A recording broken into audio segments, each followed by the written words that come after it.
Me said to me, I do not understand why you chose this boring marriage over having fun. I stood in front of the mirror, applying a sharp red lipstick I hadn't touched in 2 years. David was on the bed with his laptop. He didn't look up until my perfume hit him. He frowned. Annie, where are you going by past 7 p.m.? I replied, going for a hangout with the girls. Temi invited me. David closed his laptop. Hangout? With Temi? On a Friday night? Annie, the kids haven't even eaten dinner.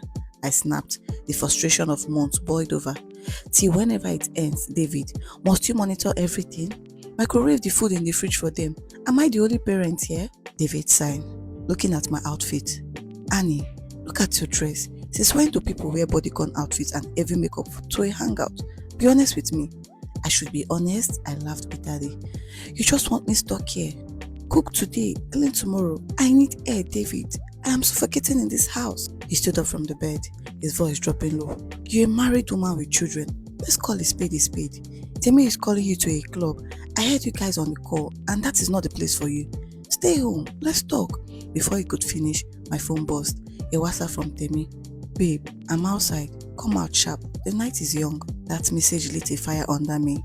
I felt like a prisoner looking at an open door. I'm leaving, David, I said, grabbing my bag. Annie, if you walk out of that door tonight, you're drawing a line between us, he said, deadly calm. I didn't reply.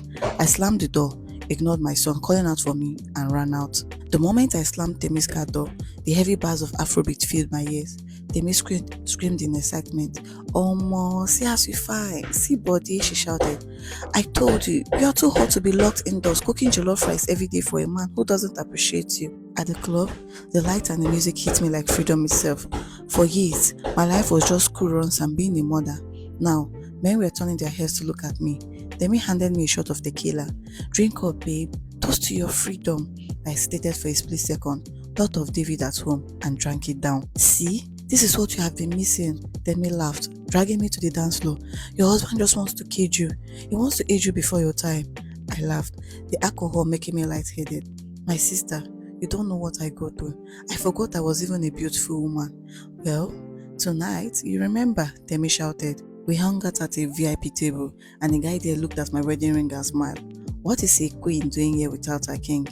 The king is at home holding the house together, I said, laughing too loud. For the first time in years, I felt alive and sane. By 2:15 a.m., I checked my phone. 14 missed calls from David and a text. David, this is completely irresponsible. I'm waiting. I took a boat home. The house was dead silent, but the living room light was on. David was sitting upright on the couch. Where have you been? He asked quietly. Hangout, I obviously lied, avoiding his eyes. David stood up. So the hangout makes you now smell like NSC completely? This is a new low, Annie. Lying in bed next to him later, I felt powerful. The rush was too good. The next morning, the silence in the house was crazy. David didn't look at me or say a word while he gave the kids breakfast. He just picked up his keys and took them to school. I was sitting on the couch nursing a hangover when my phone rang. It was my older sister, Blessing. Annie, good morning. David called me crying this morning. What is going on? I braced myself for a massive lecture, but I decided to defend myself anyway.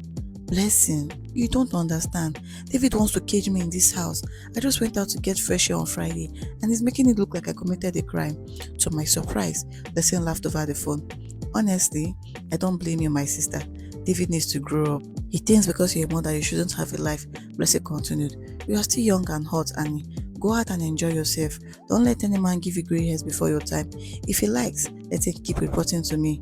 Hearing my own sister side with me was the exact validation I needed. I felt completely justified. David was the problem, not me. By the next weekend, the fear was gone. Lying became scary easy.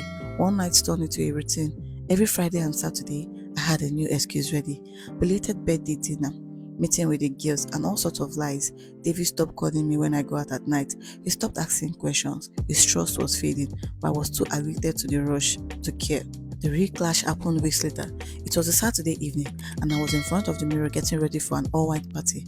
David walked into the bedroom, holding a crying 2-year-old daughter. He looked completely drained. Annie, please, can we talk? What's happening to us? Look at this house. I didn't stop coiling my hair. David, I'm rushing. Temi is waiting for me at the junction. What is it? He sat on the edge of the bed, rocking the baby. You used to play with the kids, Annie. We used to laugh here. Now you're always rushing out. The house feels completely empty when even you're physically here. I turn around holding the hot curling iron because you want me to be your slave. That's what you miss. The woman who just cooks, cleans, and bears baby. Look at Temi. She's living her life, traveling, and she's happy. Why can't I have a life too? David stood up, anger finally replacing the hurt in his eyes. Clubs till midnight, coming home drunk at 4 a.m. That is not the woman I married. I even reported this to your sister Blessing, David said, his voice shaking. I thought she would talk sense into you, but she's enabling this nonsense. I laughed straight in his face.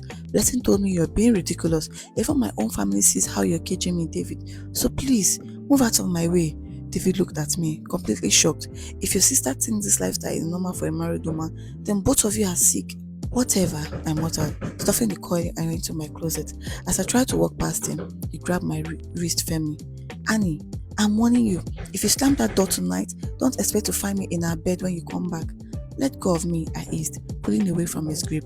I slammed the front door and walked out into the night. At the club that night, I kept downing cocktails just to drown out David's warning in my head.